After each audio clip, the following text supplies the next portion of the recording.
Hola, soy Alba Mayo, desarrollador de videojuegos indie. Recientemente desarrollé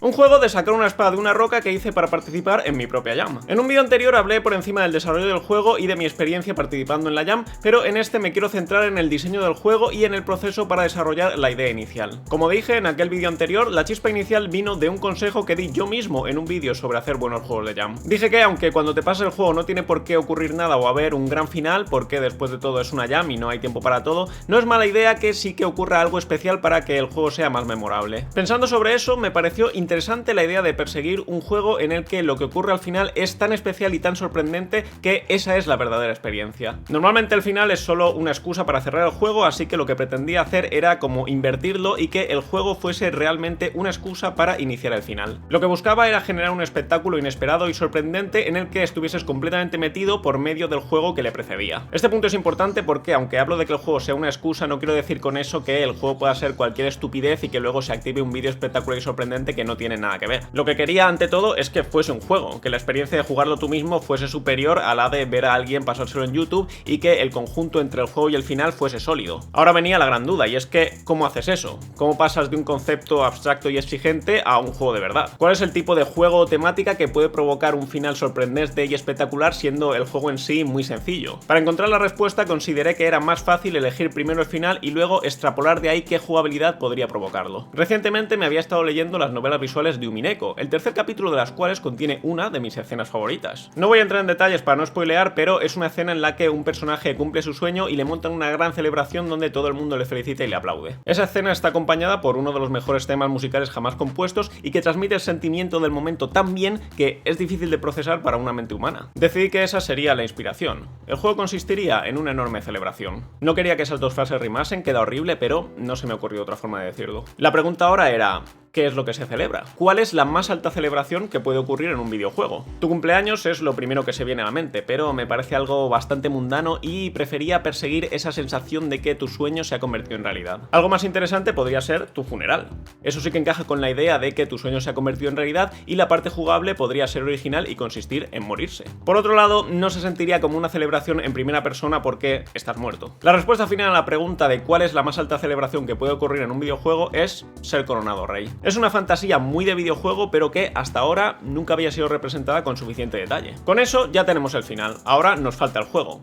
¿Qué puedes hacer para ser coronado rey? Matar al dragón, salvar al mundo o casarte con la princesa son posibles opciones, pero todas suenan demasiado complicadas. Volviendo a escanear mi mente en busca de referencias, encontré la respuesta: sacar una espada de una piedra. Una acción sencilla que se puede convertir en juego y que por su naturaleza legendaria no necesita explicación. Era el momento de hacer algo de investigación para conocer el origen y los detalles de la historia de que sacar una espada de una roca te convierte en rey. Me leí varias entradas de la Wikipedia y otros artículos sobre las leyendas arturianas. Descubrí que, según algunas versiones de la historia, Excalibur no es la espada que el rey Arturo sacó de la roca, sino la espada que más tarde le dio la Dama del Lago. Descubrí también que en la leyenda original la espada no estaba clavada directamente en una roca, sino en un yunque encima de una roca, que apareció mágicamente en el patio de una iglesia. Más tarde tendría que tomar la decisión de si quería mantenerme fiel al origen y hacer que la espada estuviese en un yunque o si prefería la versión idealizada de solo la roca. Para tener más referencias decidí volver a ver la película de Disney The Sword in the Stone, cuyo título fue adaptado al español como Merlín el Encantador. La había visto decenas de veces cuando era pequeño, pero ya no me acordaba de mucho. Sorprendentemente, el título original es clickbait y el título español es bastante más adecuado. Lo de la espada en la piedra aparece solo en los últimos minutos de la película y no tiene prácticamente nada que ver con el resto de la historia. De hecho, es completamente contradictorio. Toda la película va de Merlín intentando convencer a Arturo de que tiene que estudiar para poder llegar a ser alguien. Arturo pasa de él y se va a un torneo, Merlín se enfada, Arturo saca la espada de casualidad porque estaba allí cerca y le coronan como rey de Inglaterra. Entonces Merlín vuelve y le felicita y le dice que se alegra mucho y que va a ser un gran rey, pese a que ha llegado a ser rey por haber pasado de él y haber ido al torneo en vez de estudiar. No tiene ningún sentido y el mensaje es que las matemáticas son brujería y que no tienes que estudiarlas para llegar a ser rey.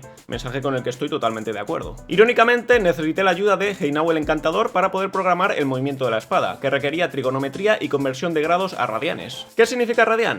me la agarras con la mano. El siguiente paso fue, literalmente, montarme la película en mi cabeza. Planear y visualizar toda la cinemática de principio a fin para tener claros todos los elementos necesarios y la cantidad de trabajo involucrado. La secuencia final puede parecer obvia, pero en realidad hay muchas decisiones de por medio. Después de todo, ¿en qué consiste una coronación? ¿En recorrer las calles de la ciudad mientras la plebe te aplaude? ¿En que te toquen los hombros con una espada y te pongan una corona en la cabeza? ¿En casarte con la princesa? ¿En una celebración dentro de un castillo o una iglesia ante un grupo de nobles? ¿En saltar desde un balcón y que te cojan como en un concierto? Hay decenas de posibilidades. Otra persona habría elegido solo una de ellas. Yo decidí quedármelas todas. Eso, por supuesto, conlleva un enorme trabajo de imaginación y coordinación. Hay que pensar primero en todos los eventos que podrían ocurrir, elegir los mejores y descartar los que no encajan. Luego hay que ordenarlos y colocarlos en un escenario que permita que encajen directamente uno con el otro, manteniendo un recorrido realista y un ritmo y que culminen en un final satisfactorio. Además, la cinemática estaría sincronizada con la música, así que al pensar en cómo enlaza cada evento con el siguiente hay que tener en cuenta cuánto va a durar y cómo van a encajar los compases. Por ejemplo, pese a que en la historia original la espada aparece en el patio de una iglesia, encajaba mejor con el resto de acontecimientos que estuviese en un bosque. Así, mientras sacas la espada no ves la ciudad y no te imaginas lo que va a ocurrir. Luego además podemos tener el momento sorprendente de cuando se abren las puertas de la ciudad y todo el mundo está ya aplaudiendo y el recorrido hasta el castillo, que en realidad es una iglesia, es más directo. Por otro lado, que empieces en un bosque implica que tiene que haber un largo camino hasta la ciudad, pero el camino no podía ser largo, porque te aburrirías. De hecho, tenía que ser imposiblemente corto, como unos 30 segundos como mucho. Eso requería que la espada estuviese justo al lado de la puerta, pero no tenía que notarse. Para disimularlo, puse un bosque denso que tapase por completo la muralla e hice que los guardias viniesen a buscarte desde atrás. Luego harían un pequeño recorrido con una curva cerrada que retrasase lo máximo posible la aparición de las murallas y desembocase directamente en la puerta. El resultado no es que haga parecer que vienes desde tierras lejanas, pero sí que lo disimula lo suficiente como para que no cante. El recorrido desde las puertas hasta el castillo tampoco es demasiado largo, pero con todos los edificios y el castillo enorme al fondo sí que te da la sensación de estar en una ciudad enorme. El mayor truco para hacer un escenario creíble sin tener que poner un millón de elementos es cortar el horizonte para que te imagines lo que sigue, aunque en realidad no haya nada más allá.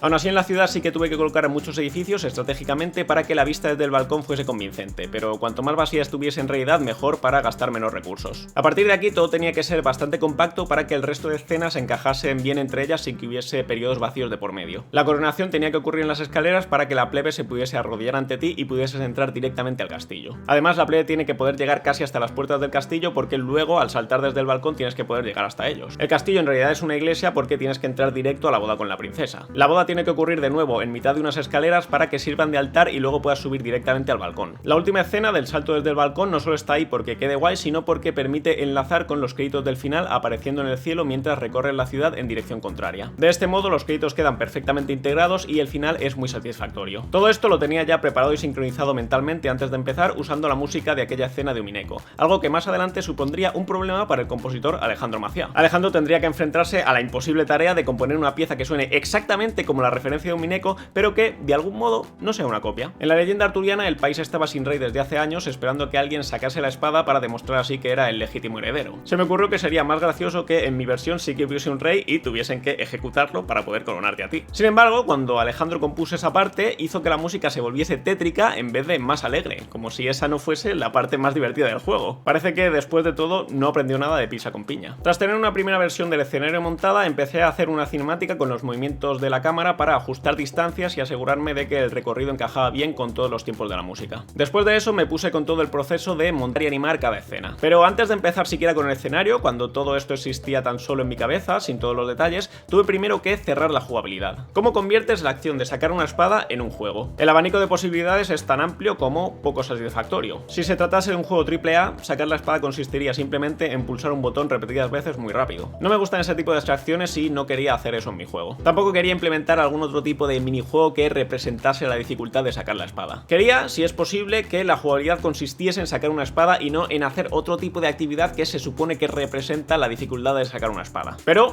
¿es posible conseguir eso? Tal vez no. Tal vez estaba perdiendo el tiempo dándole más vueltas de las necesarias. Si nos ceñimos a la leyenda arturiana, sacar la espada ni siquiera debería suponer un esfuerzo si eres el legítimo rey. Al principio tenía una idea bastante diferente de cómo iba a ser el juego y que estuvo cerca de ser la idea final. Esta idea consistía en que sacar la espada no suponía ningún esfuerzo, excepto porque la espada era demasiado larga y solo podías sacarla agarrándola de la empuñadura. Lo que ocurriría es que intentarías sacarla hasta que la empuñadura estuviese demasiado alta y ya no pudieses sacarla más porque no llegas. En ese momento te darías una vuelta por el bosque intentando encontrar una solución. Cerca de la espada habría un pequeño lago desde donde saldría la dama del lago y que en vez de una espada te daría unos bloques de madera o algo similar. Tendrías que coger esos bloques, llevarlos hasta la espada y montarte una estructura que te permitiese llegar más alto para poder seguir sacando la espada. Aún así, la espada seguiría siendo demasiado larga, así que tendrías que volver a la Dama del Lago a por más piezas de diferentes formas e ingeniártelas para formar unas escaleras cada vez más precarias. Esta idea habría funcionado, pero tenía dos problemas. Uno era que era poco factible con el tiempo disponible. Probablemente no tendría el tiempo suficiente para hacer que puedas coger, rotar y apilar objetos en 3 dimensiones sin que las físicas se hiciesen cosas raras y la experiencia fuese bugosa y frustrante. El otro problema es que el juego iría realmente de apilar cajas, no de sacar una espada. Seguí desarrollando los detalles de esa idea por si acaso no encontraba nada mejor, pero a la vez seguí intentando encontrar algo que cumpliese todo lo que quería. ¿Cómo podía hacer una jugabilidad más sencilla y que consistiese realmente en sacar una espada? Probablemente la única ruta posible sería requerir algún tipo de movimiento de ratón particular para poder sacar la espada. Le estaba dando vueltas a la idea de tener que mantener el cursor encima de la espada mientras la sacabas sin que se te fuese hacia los lados, pero mover el ratón de forma relativamente recta hacia arriba es trivial, así que no funcionaba. Se me ocurrió otra idea basada en el movimiento del ratón, que cuando empezases a sacar la espada no pudieses parar de sacarla o se te caería. Esto supondría tener que estar moviendo el ratón hacia arriba sin parar, pero la espada es demasiado larga y tu mesa no lo es, así que tendrías que resolver ese pequeño puzzle de realidad aumentada. La solución que se me ocurrió fue despejar la mesa y coger el ratón de tal forma que pudiese dar vueltas sin que dejase de avanzar en vertical. Habría sido una idea interesante, pero de nuevo tenía dos problemas. Uno era que esa solución tal vez no era posible sin tener un ratón inalámbrico. El otro era que, una vez más, nos habíamos alejado demasiado de la experiencia de sacar una espada. Usar tus índices para conducir tu ratón en un circuito por encima de tu mesa no es algo que se acerque siquiera a transmitir la experiencia de sacar una espada. Sin embargo, experimentando con esta idea y tocando la velocidad del cursor, acabé dando con la idea definitiva: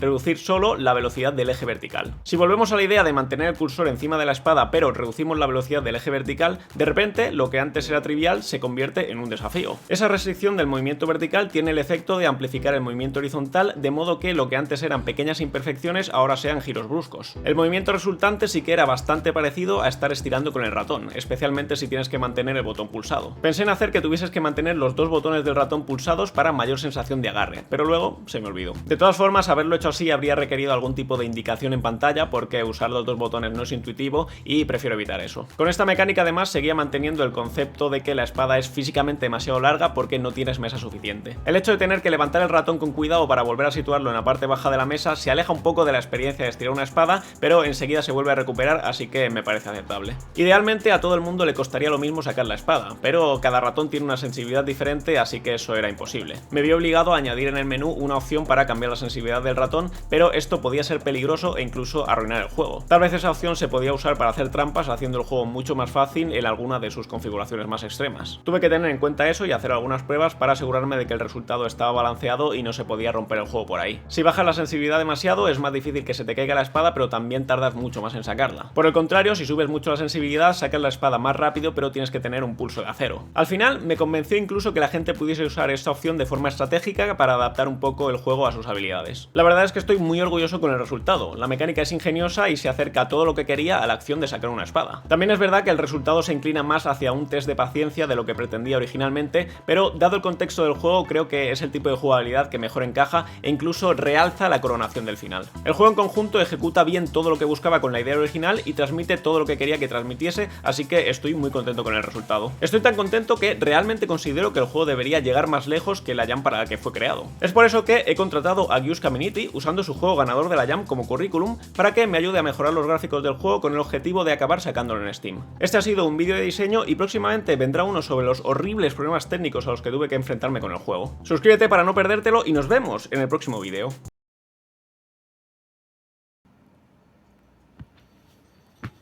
¿Todavía estás aquí? Pues deja que te hable de Purella, un juego que cambia cada 10 segundos, hecho por mí. Disfruta de partidas rápidas en minijuegos arcade que van cambiando de uno a otro. Recoge canicas y úsalas para desbloquear skins y más minijuegos. Ya disponible para PC y móviles, link en la descripción.